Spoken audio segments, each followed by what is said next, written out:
Rushikonda palace వివాదంపై మాజీ మంత్రి రోజా స్పందించారు. రుషికొండలో పర్యాటక శాఖ స్థలంలో పర్యాటక శాఖ భవనాలను నిర్మించడం తప్ప అని రోజా ప్రశ్నించారు. విశాఖ నగరాన్ని విశ్వనగరంగా అభివృద్ధి చేయాలని కంకణం కట్టుకున్న వైసీపీ ప్రభుత్వంలో అంతర్జాతీయ ప్రమాణాలతో భవనం నిర్మించడం తప్పెలా అవుతుందని ఆమె వ్యాఖ్యానించారు. ప్రపంచ పర్యాటకులను ఆకర్షించేలా 5 స్టార్ వసతులతో నిర్మాణాలు చేయడం తప్పేమీ కాదన్నారు. టీడీపీ ఆరోపణలపై తాము వెన్ను చూపేది లేదని, వెనకడుగు వేసేది లేదని ఆమె ట్వీట్ చేశారు.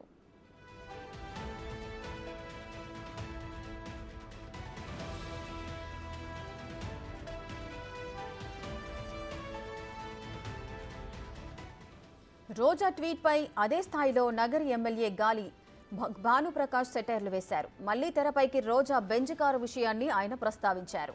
ముందు ఆ ప్యాలెస్ కు ఆమె బెంజ్ కారుకున్న సంబంధం ఏంటో బయట పెట్టాలంటూ రీట్వీట్ చేశారు. భానుప్రకాష్ రీట్వీట్ వైరల్ కావడంతో బెంజ్ కారుకు ప్యాలెస్ కు ఉన్న లింక్ ఏంటో చెప్పు రోజా అంటూ నెటిజన్లు కామెంట్లు పెడుతున్నారు.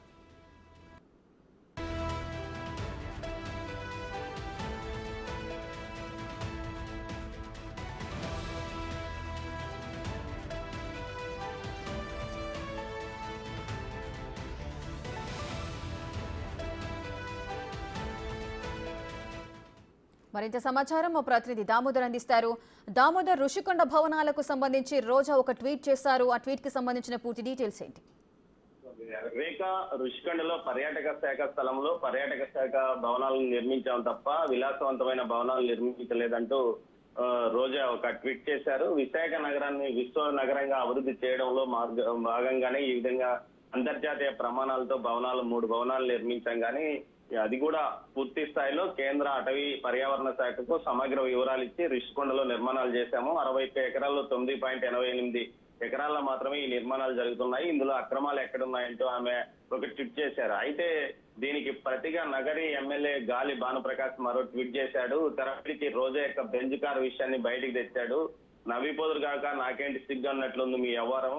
ఆ ప్యాలెస్ ముందు మీ బెంజ్ కార్ పెట్టారు కదా, దానికి ప్యాలెస్ కి ఏం సంబంధం మంత్రి గారు అంటూ ట్వీట్ చేశారు. ఈ ట్వీట్ గాలి భానుప్రకాష్ చేసిన ట్వీట్ వైరల్ గా మారింది. బెంజ్ కార్ కు ప్యాలెస్ కు లింక్ ఏమిటో చెప్పాలంటూ నెటిజన్లు పెద్ద ఎత్తున కామెంట్లు చేస్తున్నారు. మొత్తం మీద అయితే ఏదైతే టూరిజం శాఖ ఆధ్వర్యంలో 500 కోట్ల వ్యయంతో రుషికొండలో నిర్మించిన భవంతులను రోజా ప్రారంభోత్సవం చేసింది. ఈ సందర్భంగా చాలా మంది ఆ రోజా ఆ బిల్డింగ్ ప్రారంభోత్సవం చేసిన రోజా అవి మూతపడతాయంటూ ఒక ట్వీట్ చేయడము, సోషల్ మీడియాలో పెద్ద ఎత్తున ట్రోల్స్ చేయడము జరిగింది. దానికి తగ్గట్టుగానే ప్రభుత్వం మారిపోవడము, ఆ తర్వాత జరిగిన పరిణామాల్లో ఏదైతే రుషికొండలో ఉన్న భవనాల్లో విలాసవంతమైన గదులు కానీ అదేవిధంగా బాత్రూమ్స్ ను కానీ పెద్ద ఎత్తున చూసిన ప్రజలు ఇప్పుడు దాని మీద పెద్ద ఎత్తున ట్రోల్ చేస్తున్నారు. ఇంత విలాసవంతమైన భవనాలు అతిథుల కోసమా లేకపోతే సీఎం జగన్మోహన్ రెడ్డి అక్కడ ఉండడం కోసం ఏర్పాటు చేశారా అంటూ విమర్శలు గుర్తిస్తున్న నేపథ్యంలో రోజా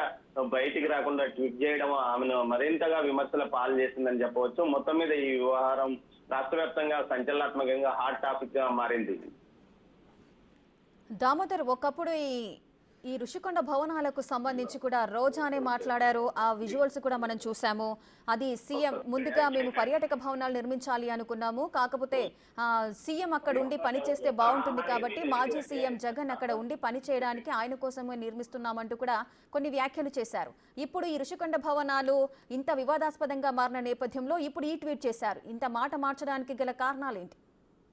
మొత్తం మీద ఓటమి తర్వాత తమ తప్పులను కప్పిపుచ్చుకోవడానికే ప్రభుత్వం ఏదైతే గత ప్రభుత్వంలో ఉన్న పెద్దలంతా రుషికొండ భవనాల విషయం గురించి మాట్లాడుతున్నారు. ముఖ్యంగా ఏదైతే రాజధాని ఎన్నికల్లో గెలవబోతున్నామో 175 సీట్లకు 175 గెలుస్తామని చెప్పడమే కాకుండా విశాఖపట్నంలో తాము ప్రమాణ స్వీకారం చేయబోతున్నామంటూ కూడా అప్పట్లో ప్రకటించారు. దీనికి తగ్గట్టుగానే అందుకోసమే ముందుగా నెక్స్ట్ వచ్చే ప్రభుత్వంలో తమ పాలన విశాఖ నుంచి సాగనున్న నేపథ్యంలో అందుకు అవసరమైన సీఎం గానీ అదేవిధంగా గవర్నరు ఇతర ముఖ్యులు ఉండడానికి వీలుగా రుషికొండ పైన నిర్మించిన భవంతులు అందుకోసమేనంటూ కూడా అప్పట్లో చెప్పారు. దీంతో పాటు దీనికి తగ్గట్టుగానే అంతర్జాతీయ ప్రమాణాలతో కూడా అక్కడ నిర్మాణాలు చేపట్టడమే కాకుండా విలాసవంతంగా కూడా నిర్మించిన పరిస్థితి. ఈ నేపథ్యంలో వాటిని ఎప్పుడైతే ప్రభుత్వం మారడం అమరావతి శాశ్వత రాజధాని అంటూ టీడీపీ అధినేత ప్రస్తుత సీఎం చంద్రబాబు నాయుడు ప్రకటించడంతో పాటు అమరావతి పనులు వేగంగా జరుగుతున్న నేపథ్యంలో ఏదైతే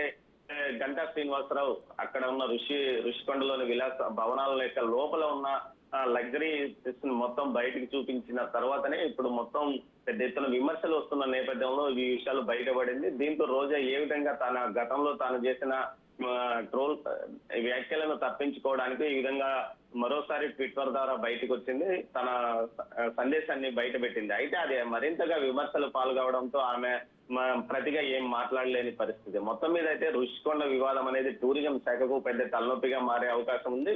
దీంతో పాటు గతంలో టూరిజం శాఖ అధికారులు ఇక్కడ ఎందుకు ఇంత నిధులు దుర్వినియోగం చేశారు, మొత్తం 500 కోట్ల రూపాయలు ఏకంగా ఒకే చోట ఖర్చు పెట్టడం, అది కూడా భవనాలు విలాసవంతమైన భవనాలను నిర్మించడం. ఏదైతే జిఏడి అటు సీఎం ఉండడానికి అవసరమైన నిధులు భవంతులు కానీ, అటు పరిపాలన శాఖకు ఏదైతే మంత్రులు కానీ ఇతర అధికారులు ఉండాల్సిన భవనాలను నిర్మించే విధి జిఐడికి ఉంటుంది. కానీ టూరిజం శాఖ నిధులను ఆ విధంగా దుర్వినియోగం చేయడం మీద కూడా పెద్ద ఎత్తున విచారణ జరిగే అవకాశం ఉంది. మొత్తం మీద ఇందులో రోజాతో పాటు ఇతర అధికారులు కూడా దోషులుగా తేలే అవకాశం ఉందని భావించవచ్చు. Right, thank you Damodar, thanks for the